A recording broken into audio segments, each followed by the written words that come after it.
कि मरने से पहले हम सब कर ले इस पे गौर। किताबों का खुदा और है, बाबों का खुदा और। कहने को तो दी सबका इस्लाम है, लेकिन किताबों का जहां और है, बाबों का जहां और। अबू बताते हैं कि जो उनसे मेरे परदादा थे ना, वो डायरेक्ट उसके मरीद हुए थे। अच्छा। ये कादियानी जिसने दावा किया था। ठीक हो। जब सारों में बात पहुंची तो कारी साहब ने हमें बिठा के हमें समझाया कि ये जोन सा है इसे ना सुना करो, ये बंदा ठीक नहीं है। उसने मुझे कहा कि जोन सा है ना, ये जितने भी क्लिप है ना, इन सबके तू पूरे क्लिप सुन। मैंने कहा कि पूरे क्लिप तो मैं नहीं सुन सकता। वो कारी साहब को भी पता चल गया। मैं तब उस दौरान ना दुराई करने जाता था कुरान पाक की कारी साहब के पास। तो उन्होंने कहा कि मुझे पता लगा है कि तू इंजीनियर को सुन रहा है। मैं कहा नहीं कारी साहब, मैं तो जोन सा है इसलिए सुन रहा हूँ कि मैं जब सा मेरा दोस्त है मैं उसको समझा सकूं। और जब कारी साहब तक बात पहुंची, कारी साहब डायरेक्ट गालियों पे उतर आए। अच्छा। उन्होंने तो मुझे ऐसी ज़ात की गालियां दी और मुझे कहते तू भी गा दिया नहीं। सलाम अलैकुम भैया। वालेकुम अस्सलाम। क्या नाम है भैया आपका? जी, मेरा नाम है हाफिज़ शहरियार फारूकी। शहरियार भाई किधर से आए हो? मैं लाहौर से, गुलशन रवि से। लाहौर गुलशन रावी से। जी, क्या करने आए थे? मैं इंजीनियर साहब से मुलाकात के लिए आया था। इंजीनियर साहब से मुलाकात के लिए आए? जी, जी। अच्छा, ये बताओ आपका जो साबका फिरका है वो कौन सा था? जी, साहब फ़िरका तो हमारा बरेलवी ही था। बेसिकली हम वैसे अगर बैकग्राउंड हमारा सारा देखा जाए तो वो ददयाल मेरा सारा कादियानी है। तो अच्छा, कादियानी है? जी जी, ठीक है। ये सब जोन से हैं। दादा मेरे अबू बताते हैं कि जोन से मेरे परदादा थे ना, वो डायरेक्ट उसके मरीद हुए थे। अच्छा। ये कादियानी जिसने दावा किया था। ठीक हो गया। तो अबू जोन से हैं, उनमें से निकले हैं और उन्होंने इस्लाम कबूल किया और वो माशाल्लाह से मुसलमान हुए और बरेलवी फ़िरका में उन्होंने जोन से है ना अच्छा। कदम अपना रखा। तो अबू जोन से हैं, उधर से जिन से बंदे आए थे ना उन्हें मुसलमान करने वाले, उन्होंने अबू को अपनी बेटी दी और उन्हीं के साथ जोन सा है रिश्ता हुआ। और इसी तरह ही जोन सा है मामला हमारे सारे चलते रहे। तो अली भाई का तारुफ मुझे इस तरह हुआ है कि मेरा एक दोस्त आया था, हमारे क्लास फेलो था जो सा मेरे साथ ही जिसने हिफ़्ज़ किया था कुरान पाक ना। तो उसने जो सा है एक दिन ना इंजीनियर साहब का स्टेटस लगाया था। वो तौहीद के बारे में बेसिकली सर्च कर रहा था। तो मैंने जब उससे पूछा तो वो कह रहा था कि मुझे तौहीद के बारे में मैंने सर्च किया तो मुझे जो सा रेफरेंस के साथ सबूत मिला ना, वो इंजीनियर साहब का था। तो कहता मुझे इनकी ये बात अच्छी लगी जिसकी वजह से मैंने जो सा है इंजीनियर साहब को सुनना शुरू किया। तो उसने जन्नत की कोई नेमत के बारे में इंजीनियर साहब का क्लिप आया था, वो लगाया हुआ था। तो वो कारी साहब का बेटा भी हमारे साथ ऐड आया था जिन्होंने हमें हिफ़्ज़ करवाया था। तो उन्होंने जब ये चीज़ देखी तो उन्होंने कहा कि इसने तो जहन्नमी को लगाया हुआ है। तो कारी साहब ने बाकायदा उसे कॉल की, उसने रिकॉर्ड करके मुझे सेंड की थी। तो कारी साहब उसे कहते ये जहन्नमी है, इसे ना सुना करो, ये है तो वो है। तो जब सारों में बात पहुंची तो कारी साहब ने हमें बिठा के हमें समझाया कि ये जोन सा है इसे ना सुना करो, ये बंदा ठीक नहीं है। उन्होंने बाकायदा हमें इनकी वो छोटे जोन से क्लिप काट के रखे हुए हैं वही वीडियो में दिखाई। तो जब वो वीडियो देखी तो मैंने कहा कि यार ये बंदा तो वाकई ठीक नहीं है। तो मैंने अपने दोस्त को समझाना शुरू किया। मैंने कहा यार ये बंदा ठीक नहीं है, कारी साहब बिल्कुल ठीक कहते हैं कि जिस तरह ये बातें करने लगा हुआ है, इसकी बातों का जवाब जो है ना ये उलमा कराम ही दे सकते हैं और यही हमें सही तरीके से समझा सकते हैं। उसने मुझे कहा कि जोन से है ना, ये जितने भी क्लिप है ना, इन सबके तू पूरे क्लिप सुन। मैंने कहा कि पूरे क्लिप तो मैं नहीं सुन सकता, ये बातें ही गलत हैं जब। तो उसने कहा कि चलें ठीक है। वो मुझे ना बुलाना ही छोड़ गया, दोस्त जोन सा था। अच्छा। तकरीबन 1.5-2 महीने गुजरे तो वो इंजीनियर साहब को कहीं मिलने आया। उसने इंजीनियर साहब के जो फ़ोटो खिंचवाई और स्टेटस पे लगा दी। मैंने देखी तो मैंने कहा ओए ये क्या काम कर दिया तूने। मैंने कारी साहब को दिखाई। अच्छा। कारी साहब ने मुझे कहा कि ये तो वाकई जो सा है गुमराह हो चुका है, तो तुम इससे अलग रहा करो। अच्छा। बहरहाल वो मुझे वैसे ही बुलाना छोड़ चुका था। अच्छा। तो इंजीनियर साहब का तारुफ मुझे इसी तरह ही हुआ था। उसके बाद मैंने उर्दू पॉइंट का चैनल सब्सक्राइब किया हुआ था। मैं उनकी काफ़ी वीडियोस वगैरह देखता था। तो काफ़ी देर के बाद ना वो कहीं इंजीनियर साहब का इंटरव्यू लेने के लिए आए। तो मुझे ना नोटिफिकेशन आया कि इंजीनियर ये सारी पुरानी बातें हैं। जी जी, इंजीनियर मोहम्मद अली मिर्ज़ा का ना वो इंटरव्यू लेने आए थे। हाँ हाँ, ठीक है। तो मैंने देखा, मैंने कहा गुस्ताखी कर रहा होगा जिस तरह का इसका ज़हन है। तो मैंने इंजीनियर साहब को तब पहली मरतबा सुना था। तो वो क्लिप था जिसने मेरी आंखें खोल दी बस। आपको नहीं गुस्ताखियाँ की उस क्लिप में? नहीं, उन्होंने जब ये बताया ना कि मैं अपनी तो कोई किताब आपको बता नहीं रहा, या मैंने आपको कोई आगे हिंदुओं की किताब पकड़ाई हो, मैं तो आपको कह रहा हूँ कि कुरान पाक का ये रेफरेंस है, जाके चेक कर लो, ना लिखा हुआ हो तो फिर बात करना।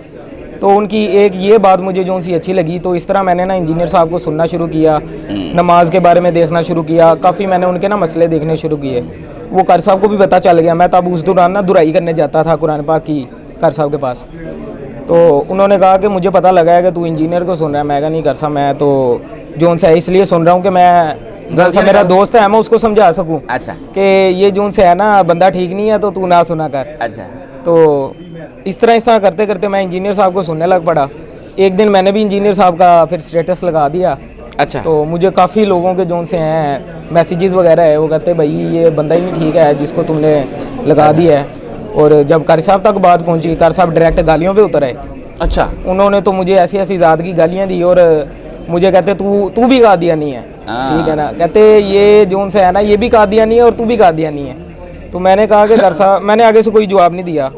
तो मैंने अपने ना उस दोस्त से रब्ता किया, मैंने कहा यार मैंने सिर्फ स्टेटस ही लगाया, तो कारी साहब जो उनसे है मेरे साथ इस तरह का मामला कर रहे हैं। तो वो कहता टेंशन ना ले, ये सारे मामला चलते रहेंगे। कारी साहब फिर मुझे कहते शिया जो उनसे हैं हाथ छोड़ के नमाज़ पढ़ते हैं, जो साबित नहीं है। अहले हदीस जो उनसे हैं वो सीने पे हाथ बांध के नमाज़ पढ़ते हैं, जो साबित नहीं है। हम हनफी जो उनसे हैं वो हाथ नाफ के नीचे बांध के पढ़ते हैं, जो बिल्कुल साबित है। तो तुम हाथ पीछे बांध के पढ़ते होगे। तो मैंने उनसे फिर सिर्फ एक मैसेज किया, काफ़ी मैसेजों के बाद, गालियों के बाद भी। मैंने कहा कि कारी साहब जी मैं अगर आपसे कोई बात करूँगा ना तो गुस्ताखी हो जाएगी, आप गुस्सा कर जाएंगे।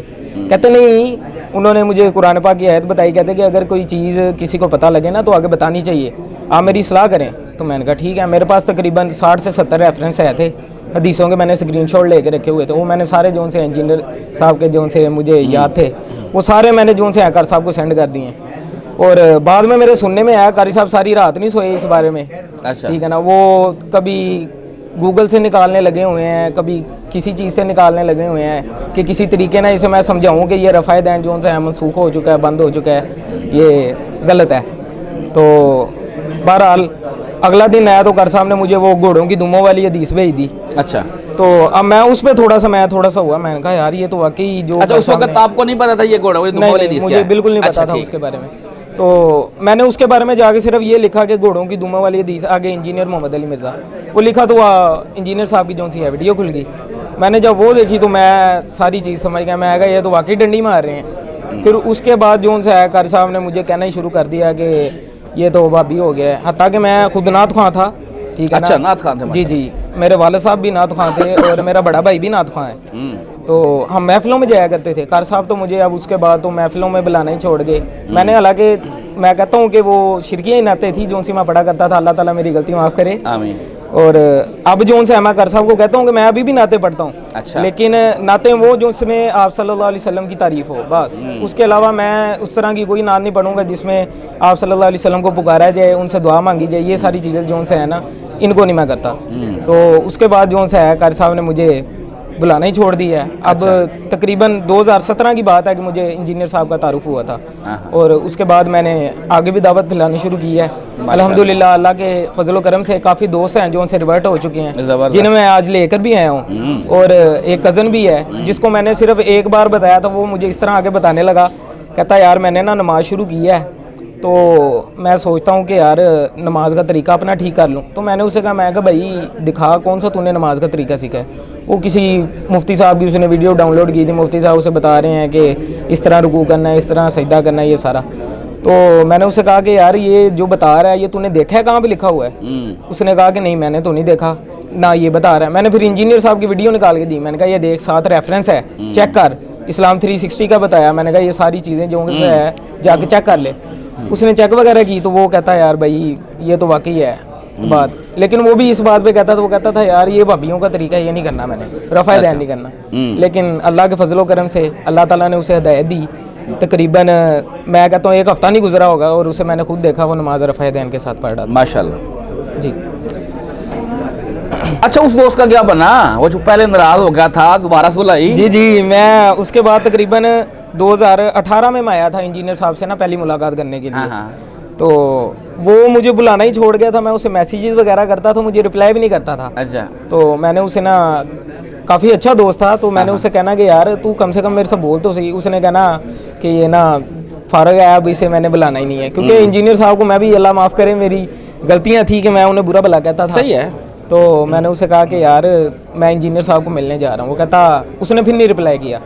तकरीबन जब मैं इंजीनियर साहब को मिलने आया ना, मैंने ये तब इधर मुझे इतना याद है कि यहाँ पे पहला जोन से है ना पब्लिक सेशन नंबर था इस जगह पे, तो महफूज प्लाजा में। तो मैं इधर आया था उस दिन, तो इधर आके फिर जोन से है मेरी इंजीनियर साहब से मुलाकात हुई। मैंने उसे तस्वीरें जोन से है खींच के उसे सेंड की। तो मैंने उसे कहा कि मैं भाई इंजीनियर साहब के पास आ गया हूँ। तो उसने फिर मुझे जाकर रिप्लाई किया, फिर रिप्लाई किया। जी उसने उसके बाद फिर मुझे रिप्लाई किया, कहता मुझे तो यही लगता था कि तू मेरा जोन से है एवं चेज़ा वगैरह लगा रहा है, कि मजाक वगैरह कर रहा है, मेरा मजाक उड़ा रहा है। तो मैंने उससे कहा भाई मैं तुम्हारा कोई मजाक नहीं उड़ा रहा था, मैं वाकई इंजीनियर साहब को काफ़ी देर से तुम्हारे बाद ही मैंने जोन से है सुनना शुरू किया था। लेकिन जोन से है ना, अगर मैं कहूँ कि क्रेडिट जोन से है वो उसी को जाता है कि उसकी वजह से मुझे इंजीनियर साहब का तारुफ हुआ है। तो ये बात है सारी। तो कारी साहब रोना पीटना कर रहे हैं। जी कारी साहब तो अभी तक लगे हुए हैं। वो तो अभी तक जोन से हैं, करीबी दोस्त जोन से हैं, उन सबको बताते हैं कि ना तुमने इसके साथ ताल्लुकात रखने हैं, ना उसके साथ ताल्लुकात रखने हैं, क्योंकि ये जोन से हैं गुमराह हो चुके हैं और ये तुम्हें भी अनकरीब गुमराह कर देंगे, तो बेहतर है कि तुम इनसे दूर रहो। और मुझे दुख भी होता है इस चीज़ पे। काफ़ी मेरे करीबी दोस्त थे, तो कभी बैठ के मैं यही सोचता हूँ कि यार क्या ये मामलात हैं कि वो हक बात को कबूल नहीं करते। हालांकि हम कौन सी अपनी बात उनके आगे पेश कर रहे हैं, हम तो रसूलुल्लाह सल्लल्लाहु अलैहि वसल्लम की उनके बात आगे पेश कर रहे हैं, लेकिन वो मानने के लिए तैयार नहीं। कोई बात नहीं, टाइम लगता है यार, कोई बात नहीं। हर बंदे को अल्लाह ताला ने डिफरेंट माइंड सेट दिया हुआ है। किसी को थोड़ा टाइम लगता है, किसी को ज़्यादा। आपको भी तो लगा ना। जी ऐसे ही। तो कोई बात नहीं, आप दावत रखो, इंशाल्लाह आएगा, वो भी आएगा कोई और दूसरा दोस्त भी आपके साथ जुड़ेगा, तीसरा भी जुड़ेगा, चौथा भी जुड़ेगा इंशाल्लाह। अच्छा जी, जैसे आपने बताया आगे भी आ चुके हो। जी कितना आप कितनी दफ़ा आ रहे हो आप? ये मैं तकरीबन तीसरी दफ़ा तीसरी दफ़ा जी। चलो मुलाकात। पहले कज़न को लेकर आया था और दूसरी दफ़ा मैं लेकर आया हूँ, जो मेरे साथ काम करता है ना दोस्त, उसे लेकर आया हूँ। इसका मतलब है जिन सबसे मुलाकात तो है। जी इसी तरह।